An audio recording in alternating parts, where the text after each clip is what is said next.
तुम्हारी हिम्मत कैसे हुई यहाँ आने की? मध्य प्रदेश के एक छोटे से गांव कालीपुरा में देवेंद्र नाम का एक 17 साल का लड़का रहता था। गांव के लोग उसे बहादुर मानते थे, लेकिन उसे खुद नहीं पता था कि एक रात उसकी जिंदगी बदलने वाली है। गांव के बाहर एक पुरानी टूटी फूटी हवेली थी। लोग कहते थे कि वहां रात के समय कोई रोता है, कोई इंसान नहीं, कुछ और। देवेंद्र को इन बातों पर विश्वास नहीं था। एक दिन उसके दोस्तों ने उसे चुनौती दी, अगर तू सच में बहादुर है तो आज रात उस हवेली में जा। देवेंद्र ने हंसते हुए कहा, ठीक है, आज ही जाऊंगा। पहली रात हवेली का सन्नाटा। रात के 12 बजे देवेंद्र टॉर्च लेकर हवेली के अंदर गया। जैसे ही उसने दरवाजा खोला की आवाज पूरे सन्नाटे में गूंज उठी। अंदर धूल, जाले और टूटी हुई चीजें थी। अचानक उसे लगा कोई उसके पीछे चल रहा है। उसने मुड़कर देखा, कोई नहीं था।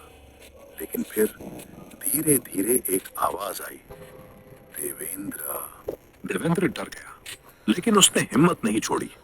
वो एक कमरे में गया जहां एक पुराना आईना था।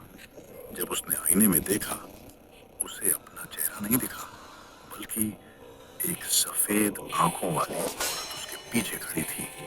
देवेंद्र ने तुरंत पीछे मुड़कर देखा, कोई नहीं था।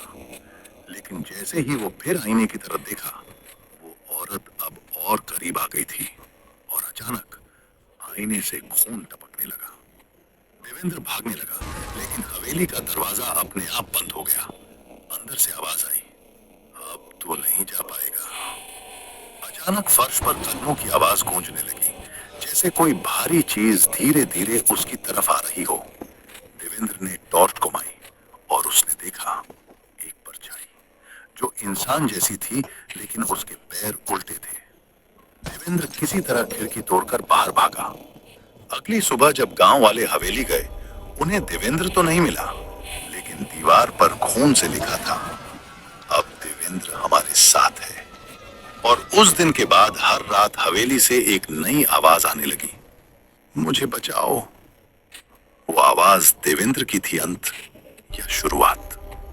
कहते हैं अगर कोई उस हवेली में जाता है तो उसे भी वही आवाज सुनाई देती है।